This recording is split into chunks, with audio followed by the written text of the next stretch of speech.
It was December 17th, 1944. The Ardennes forest stood silent beneath a sky thick with snow, the kind of silence that presses against your chest, the kind that makes you hear your own heartbeat. In a small crossroads town called Lanzerath, Belgium, 18 American soldiers sat in frozen foxholes, their breath forming clouds in the bitter cold. They had no anti-tank guns, no air support, no reinforcements coming, and through the forest, advancing toward them like a steel avalanche, was the most feared fighting force in Hitler's entire army. The 1st SS Panzer Division, Leibstandarte Adolf Hitler, 2,000 elite soldiers, dozens of tanks, battle-hardened killers who had crushed everything in their path from Poland to France to the Eastern Front. The ratio was 111-1. Every American textbook, every tactical manual, every ounce of common sense said the same thing. Retreat, immediately. But these 18 men didn't retreat. And what happened in the next 14 hours would delay the entire northern offensive of the Battle of the Bulge and change the course of World War II. This is their story. The men at Lanzerath weren't heroes. Not yet. They were part of the Intelligence and Reconnaissance Platoon, 394th Infantry Regiment, 99th Infantry Division. Scouts, not frontline infantry. Their job was simple. Watch the forest, report enemy movement, and get out of the way when the real fighting started. Their leader was a 20-year-old lieutenant named Lyle Book, Jr. Book was from St. Louis. He'd joined the army at 18, risen through the ranks not because he was loud or aggressive, but because he was calm, methodical. The kind of guy who thought 3 moves ahead. His platoon, 18 men total, had been holding this position for days. The assignment was supposed to be quiet, a backwater sector where nothing ever happened. They'd set up in 3 log-covered foxholes near a cafe on the edge of town, overlooking a wide-open field that sloped down toward the German-held Siegfried Line.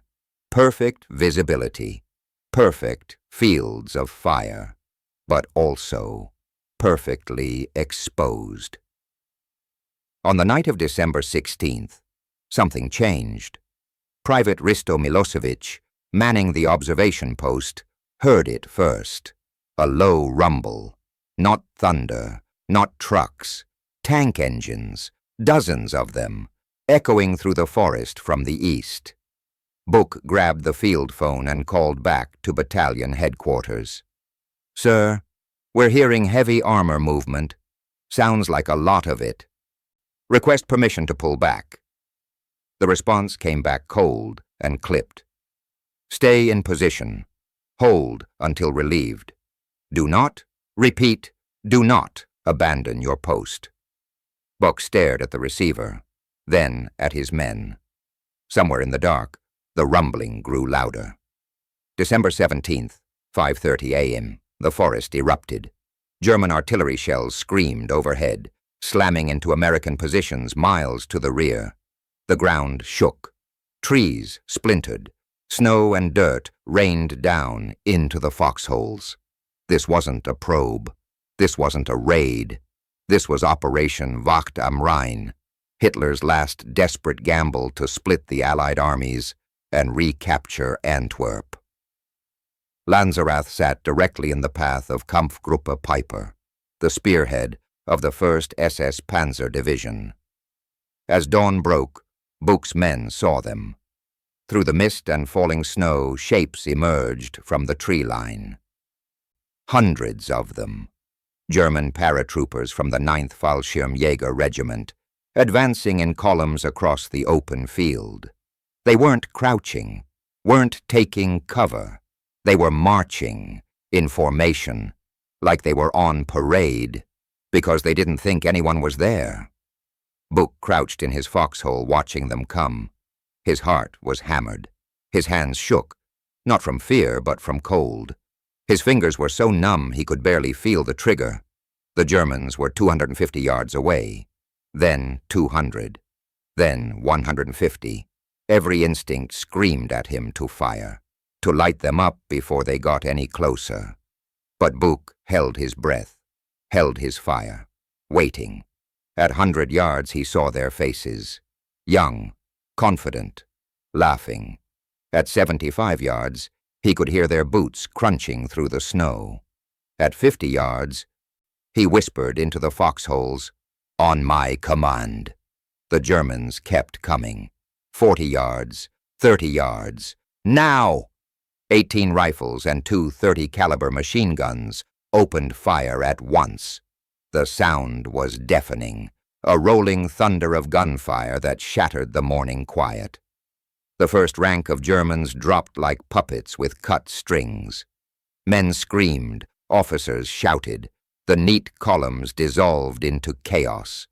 The Americans poured fire into the mass of panicked soldiers. Magazines emptied.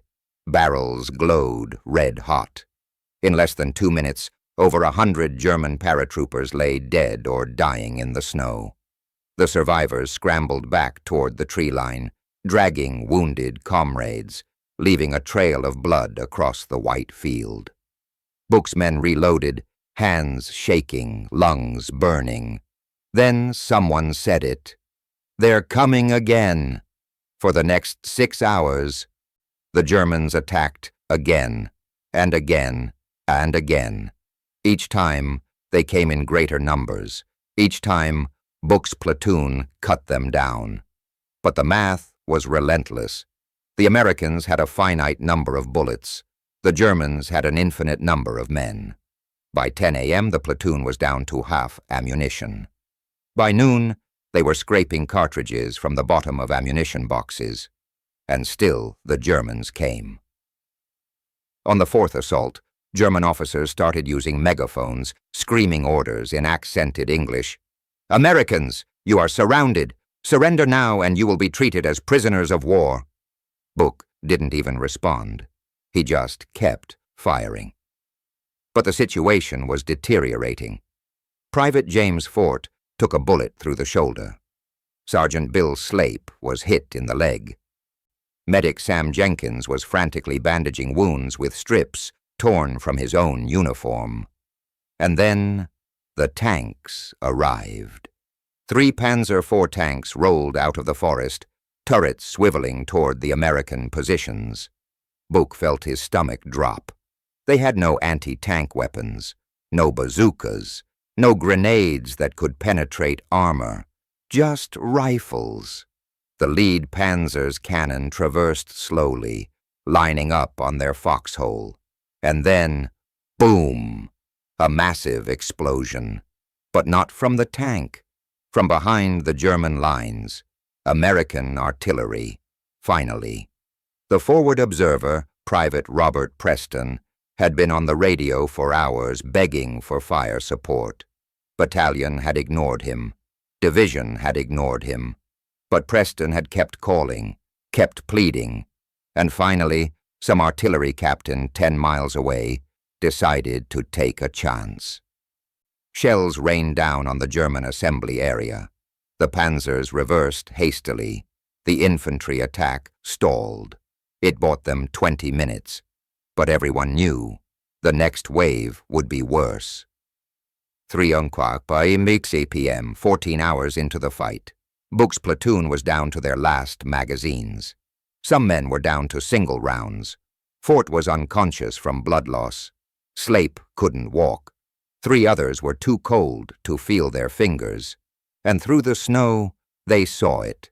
The entire German column, hundreds of soldiers, dozens of vehicles, all advancing at once. This wasn't another probe. This was the final push. Book grabbed the field phone one last time. "Battalion, this is Book. We are out of ammunition. We are combat ineffective. Request immediate permission to withdraw." Silence on the other end. Then, "Negative. Hold your position." Book wanted to scream, wanted to throw the phone into the snow, but instead he turned to his men and said, "Fix bayonets." 18 exhausted, freezing, bleeding American soldiers attached bayonets to their rifles, because if this was the end, they were going to make it hurt. But then something strange happened. The German column stopped. Engines idled, officers argued, soldiers milled around uncertainly, because in front of them lay a field covered in their own dead. Over 400 German paratroopers had been killed or wounded trying to cross that field. And the officers at the front of the column, young SS lieutenants eager for glory, suddenly weren't so eager anymore. They'd been told this was a lightly defended sector, a speed bump. But this wasn't a speed bump. This was a killing field. One of the SS officers radioed back to Colonel Joachim Peiper, commander of Kampfgruppe Peiper. "Sir, strong American resistance at Lanzerath. Estimate at least a battalion. Request armor support." A battalion. Peiper, sitting in his command vehicle miles away, hesitated. If there was a full battalion at Lanzerath, 600 men, then attacking without proper reconnaissance would be suicide. He made the decision that changed everything. Bypass Lanzerath. Find another route. At 4:30 p.m., as darkness fell, the Germans finally overran the position. Not with an assault, but with overwhelming numbers. 300 soldiers surrounded the foxholes from all sides. Buch looked at his men, at the empty ammunition boxes, at the blood-soaked snow. "Cease fire! Hands up!" The 18 men crawled out of their foxholes, shaking, bleeding, barely able to stand. German soldiers stared at them in disbelief. "Where are the others?" an SS officer demanded in broken English. "What others?" Buch replied. "The rest of your battalion." Buch almost laughed. "This is it. 18 men." The officer's face went white. 18 men. 18. They had held off 2,000 for 14 hours. The Germans marched them into captivity. Some soldiers spat at them, others just stared. But the delay was catastrophic for the German offensive. Kampfgruppe Peiper, the fastest, most aggressive armored unit in the German army, lost 18 critical hours trying to find alternate routes through the Ardennes. By the time Peiper's tanks reached the Meuse River, American reinforcements had arrived. The northern thrust of the Battle of the Bulge stalled. Hitler's last gamble failed. And historians would later agree, if Lanzerath had fallen in the first hour, the entire offensive might have succeeded. Lyle Buch and his men spent 5 months in German POW camps. They were never officially recognized for their stand. No medals, no parades, because technically they had disobeyed orders. The battalion had told them to hold until relieved. But everyone at headquarters assumed hold meant delay and withdraw. Buch interpreted it literally. He held. It wasn't until 1981, 37 years later, that Buch finally received the Distinguished Service Cross. 10 of his men received Silver Stars. But by then, most of them were old, some were dead, and the history books had already been written without them. Here's the thing about war. The biggest battles aren't always the famous ones. Sometimes the most important fight happens in a frozen foxhole you've never heard of. Sometimes 18 men with empty rifles change the course of history. Because courage isn't about following orders, it's about knowing when not to run.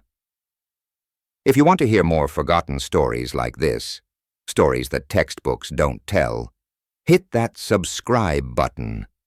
Because history isn't just about generals and presidents. It's about 18 kids from St. Louis who refused to quit.